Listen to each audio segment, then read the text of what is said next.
Chapter 21.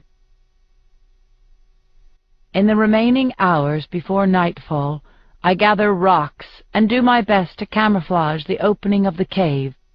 It's a slow and arduous process, but after a lot of sweating and shifting things around, I'm pretty pleased with my work. The cave now appears to be part of a larger pile of rocks, like so many in the vicinity. I can still crawl into Peeta through a small opening, but it's undetectable from the outside. That's good, because I'll need to share that sleeping bag again tonight.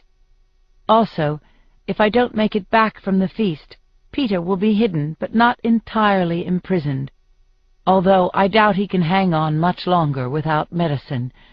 If I die at the feast, District 12 isn't likely to have a victor. I make a meal out of the smaller, bonier fish that inhabit the stream down here, fill every water container, and purify it, and clean my weapons. I've 9 arrows left in all. I debate leaving the knife with Peeta, so he'll have some protection while I'm gone. But there's really no point. He was right about camouflage being his final defense. But I still might have use for the knife. Who knows what I'll encounter? Here are some things I'm fairly certain of. That at least Cato, Clove, and Thresh will be on hand when the feast starts. I'm not sure about Foxface, since direct confrontation isn't her style or her forte. She's even smaller than I am, and unarmed, unless she's picked up some weapons recently. She'll probably be hanging somewhere nearby, seeing what she can scavenge. But the other 3, I'm going to have my hands full. My ability to kill at a distance is my greatest asset, but I know I'll have to go right into the thick of things to get that backpack, the one with the number 12 on it that Claudius Templesmith mentioned. I watch the sky, hoping for one less opponent at dawn, but nobody appears tonight. Tomorrow there will be faces up there. Feasts always result in fatalities. I crawl into the cave, secure my glasses, and curl up next to Peeta. Luckily, I had that good long sleep today. I have to stay awake. I don't really think anyone will attack our cave tonight, but I can't risk missing the dawn. So cold, so bitterly cold tonight, as if the game makers have sent an infusion of frozen air across the arena, which may be exactly what they've done. I lay next to Peeta in the bag, trying to absorb every bit of his fever heat. It's strange to be so physically close to someone who's so distant. Peeta might as well be back in the capital, or in District 12, or on the moon right now. He'd be no harder to reach. I've never felt lonelier since the games began. Just accept it will be a bad night, I tell myself. I try not to, but I can't help thinking of my mother and Prim, wondering if they'll sleep a wink tonight. At this late stage in the games, with an important event like the feast, school will probably be cancelled. My family can either watch on the static-filled old clunker of a television at home, or join the crowds in the square to watch on the big, clear screens. They'll have privacy at home, but support in the square. People will give them a kind word, a bit of food if they can spare it. I wonder if the baker has sought them out, especially now that Peeta and I are a team, and made good on his promise to keep my sister's belly full. Spirits must be running high in District 12. We so rarely have anyone to root for at this point in the games. Surely people are excited about Peeta and me, especially now that we're together. If I close my eyes, I can imagine their shouts at the screens, urging us on. I see their faces, Greasy Say and Madge, and even the peacekeepers who buy my meat, cheering for us. And Gale, I know him. He won't be shouting and cheering, but he'll be watching every moment, every twist and turn, and willing me to come home. I wonder if he's hoping that Peeta makes it as well. Gale's not my boyfriend, but would he be if I opened that door? He talked about us running away together. Was that just a practical calculation of our chances of survival away from the district? or something more? I wonder what he makes of all this kissing. Through a crack in the rocks, I watch the moon cross the sky. At what I judge to be about 3 hours before dawn, I begin final preparations. I'm careful to leave Peeta with water and the medical kit right beside him. Nothing else will be of much use if I don't return, and even these would only prolong his life a short time. After some debate, I strip him of his jacket and zip it on over my own. He doesn't need it. Not now, in the sleeping bag with his fever, and during the day, if I'm not there to remove it, he'll be roasting in it. My hands are already stiff from cold, so I take Rue's spare pair of socks, cut holes for my fingers and thumbs, and pull them on. It helps, anyway. I fill her small pack with some food, a water bottle, and bandages, tuck the knife in my belt, get my bow and arrows. I'm about to leave when I remember the importance of sustaining the star-crossed lover routine, and I lean over and give Peeta a long, lingering kiss. I imagine the teary sighs emanating from the capital, and pretend to brush away a tear of my own. Then I squeeze through the opening in the rocks out into the night. My breath makes small white clouds as it hits the air. It's as cold as a November night at home, one where I've slipped into the woods, lantern in hand, to join Gale at some prearranged place where we'll sit bundled together, sipping herb tea from metal flasks, wrapped in quilting, hoping game will pass our way as the morning comes on. Oh, Gale, I think, if only you had my back now. I move as fast as I dare. The glasses are quite remarkable, but I still sorely miss having the use of my left ear. I don't know what the explosion did, but it damaged something deep and irreparable. Never mind. If I get home, I'll be so stinking rich I'll be able to pay someone to do my hearing. The woods always look different at night.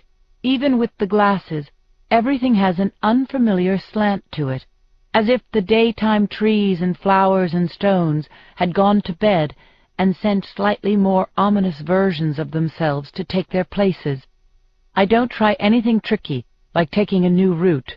I make my way back up the stream and follow the same path back to Rue's hiding place near the lake. Along the way, I see no sign of another tribute, not a puff of breath, not a quiver of a branch. Either I'm the first to arrive, or the others positioned themselves last night. There's still more than an hour, maybe 2, when I wriggle into the underbrush and wait for the blood to begin to flow. I chew a few mint leaves. My stomach isn't up for much more. Thank goodness I have Peeta's jacket as well as my own. If not, I'd be forced to move around to stay warm.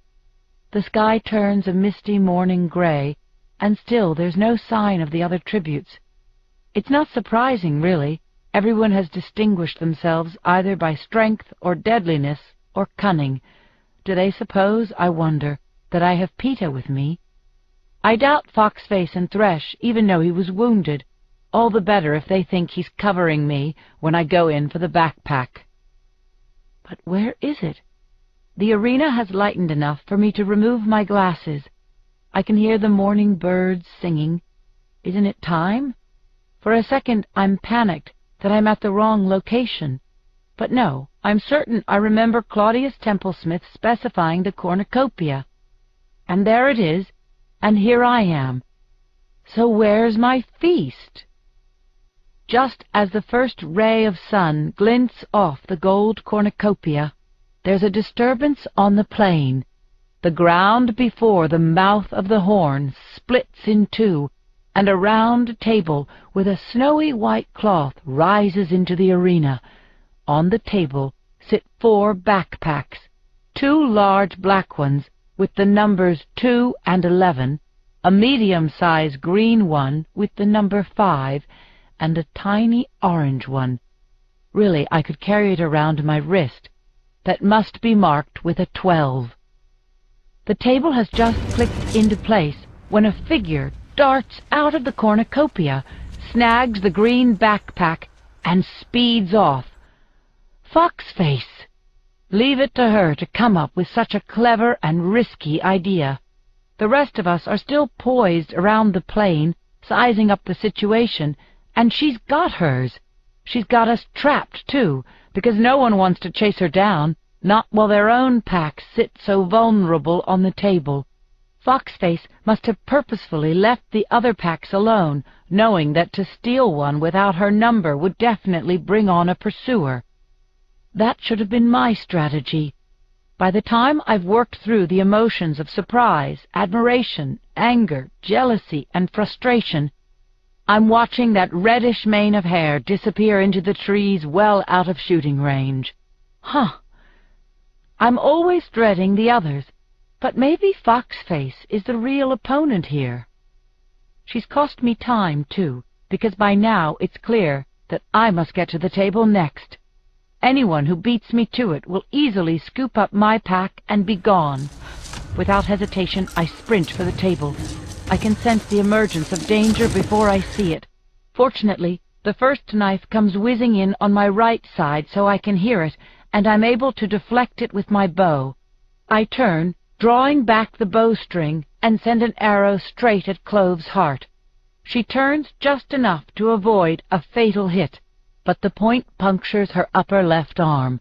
Unfortunately, she throws with her right, but it's enough to slow her down a few moments, having to pull the arrow from her arm, take in the severity of the wound. I keep moving, positioning the next arrow automatically, as only someone who has hunted for years can do. I'm at the table now, my fingers closing over the tiny orange backpack. My hand slips between the straps, and I yank it up on my arm. It's really too small to fit on any other part of my anatomy, and I'm turning to fire again when the second knife catches me in the forehead. It slices above my right eyebrow, opening a gash that sends a gush running down my face, blinding my eye, filling my mouth with the sharp metallic taste of my own blood. I stagger backward, but still manage to send my readied arrow in the general direction of my assailant. I know as it leaves my hands it will miss, and then Clove slams into me, knocking me flat on my back, pinning my shoulders to the ground with her knee. This is it, I think, and hope for Prim's sake it will be fast. But Clove means to savor the moment, even feels she has time. No doubt Peeta is somewhere nearby, guarding her, waiting for Thresh and possibly Peeta. Where's Loverboy? Where's your boyfriend, District 12? Still hanging on? I see. She asks. You were gonna help him, Well, right? as long as we're talking, I'm alive. He's out there now, hunting Cato. I snarl at her. Then I scream at the top of my lungs, Peeta! Clove jams her fist into my windpipe, very effectively cutting off my voice. But her head's whipping from side to side, and I know for a moment she's at least considering I'm telling the truth. Since no Peeta appears to save me, she turns back to me. Liar, she says with a grin. He's nearly dead. Cato knows where he cut him. You've probably got him strapped up in some tree while you try to keep his heart going. What's in the pretty little backpack? That medicine for Loverboy?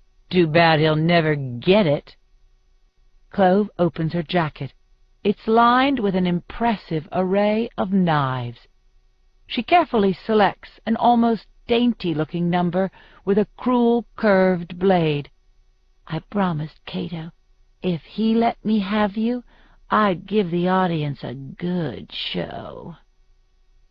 I'm struggling now in an effort to unseat her, but it's no use. She's too heavy, and her lock on me too tight. Forget it, District 12. That's sweet. We're going to kill It's too you, bad that you couldn't help just your like we little did your friend. pathetic little That little ally. girl. What was her name? again? The one who hopped Rue? around in the trees. Rue? Yeah, Oh, we killed her. First Rue, then you. And then I think we'll just let nature take care of Loverboy. How does that sound? Clove asks. Now, Where to start? She carelessly wipes away the blood from my wound with her jacket sleeve. For a moment she surveys my face, tilting it from side to side, as if it's a block of wood and she's deciding exactly what pattern to carve on it. I attempt to bite her hand, but she grabs the hair on the top of my head, forcing me back to the ground. "I think," she almost purrs, "I think we'll start with your mouth." I clamp my teeth together as she teasingly traces the outline of my lips with the tip of the blade. I won't close my eyes. The comment about Rue has filled me with fury, enough fury, I think, to die with some dignity. As my last act of defiance, I will stare her down as long as I can see, which will probably not be an extended period of time, but I will stare her down. I will not cry out. I will die in my own small way, undefeated. "Yes, I don't think you'll have much use for your lips any more. "Want to blow lover boy one last kiss?" she asks. I work up a mouthful of blood and saliva and spit it in her face. She flushes with rage. "All right, then. Let's get started." I brace myself for the agony that's sure to follow. Yeah, well, we killed But him. as I feel the tip open the first cut at my I'm lip, gonna kill you. some great force yanks Clove from my body, and then she's screaming. I'm too stunned at first, too unable to process what has happened. Has Peeta somehow come to my rescue? Have the game makers sent in some wild animal to add to the fun? Has a hovercraft inexplicably plucked her into the air? But when I push myself up on my numb arms, I see it's none of the above. Clove is dangling a foot off the ground, imprisoned in Thresh's arms. I let out a gasp, seeing him like that, towering over me, holding Clove like a rag doll. I remember him as big, but he seems more massive, more powerful than I even recall. If anything, he seems to have gained weight in the arena. He flips Clove around and flings her onto the ground. When he shouts, I jump, never having heard him speak above a mutter. "What'd you do to that little girl? You kill her?" Clove is scrambling backward on all fours, like a frantic insect, too shocked to even call for Cato. No, it wasn't me." "You said her name. I heard you. You kill her?" Another thought brings a fresh wave of rage to his features. "You cut her up like you were going to cut up this girl here?" No, I... Clove sees the stone, about the size of a small loaf of bread, in Thresh's hand, and loses it. "Cato!" she screeches. "Cato!" "Clove!" I hear Cato's answer, but he's too far away. I can tell that much to do her any good. What was he doing? Trying to get Foxface or Peeta? Or had he been lying in wait for Thresh and just badly misjudged his location? Thresh brings the rock down hard against Clove's temple. It's not bleeding, but I can see the dent in her skull, and I know that she's a goner. There's still life in her now, though, in the rapid rise and fall of her chest, the low moan escaping her lips. When Thresh whirls around on me, the rock raised, I know it's no good to run. And my bow is empty, the last loaded arrow having gone in Clove's direction. I'm trapped in the glare of his strange golden-brown eyes. What'd she mean? About Rue being your ally? We teamed up, blew up the supplies. I tried to save her, I did, but he got there first, District 1, I say.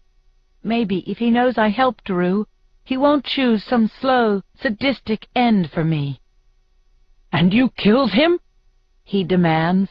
"Yes, I killed him, and buried her in flowers," I say, "and I sang her to sleep." Tears spring in my eyes. The tension, the fight goes out of me at the memory, and I'm overwhelmed by Rue, and the pain in my head, and my fear of Thresh, and the moaning of the dying girl a few feet away. "To sleep?" Thresh says gruffly. "To death. I sang until she died," I say. "Your district. They sent me bread." My hand reaches up, but not for an arrow that I know I'll never reach, just to wipe my nose. "Do it fast, okay, Thresh?" Conflicting emotions cross Thresh's face. He lowers the rock and points at me, almost accusingly. "Just this one time, I let you go, for the little girl. You and me, we're even then. No more owed. You understand?" I nod, because I do understand. About owing, about hating it. I understand that if Thresh wins, he'll have to go back and face a district that has already broken all the rules to thank me, and he is breaking the rules to thank me too. And I understand that, for the moment, Thresh is not going to smash in my skull. "Clove!" Cato's voice is much nearer now. I can tell by the pain in it that he sees her on the ground. "You better run now, Fire Girl," says Thresh. I don't need to be told twice. I flip over, and my feet dig into the hard, packed earth as I run away from Thresh and Clove and the sound of Cato's voice. Only when I reach the woods do I turn back for an instant. Thresh and both large backpacks are vanishing over the edge of the plain into the area I've never seen. Cato kneels beside Clove, spear in hand, begging her to stay with him. In a moment, he will realize it's futile. She can't be saved. I crash into the trees, repeatedly wiping away the blood that's pouring into my eye, fleeing like the wild, wounded creature I am. After a few minutes, I hear the cannon, and I know that Clove has died, that Cato will be on one of our trails, either Thresh's or mine. I'm seized with terror, weak from my head wound, shaking. I load an arrow, but Cato can throw that spear almost as far as I can shoot. Only one thing calms me down. Thresh has Cato's backpack, containing the thing he needs desperately. If I had to bet, Cato headed out after Thresh, not me. Still, I don't slow down when I reach the water. I plunge right in, boots still on, and flounder downstream. I pull off Rue's socks that I've been using for gloves and press them into my forehead, trying to staunch the flow of blood, but they're soaked in minutes. Somehow I make it back to the cave. I squeeze through the rocks. In the dappled light, I pull the little orange backpack from my arm, cut open the clasp, and dump the contents on the ground. One slim box containing one hypodermic needle.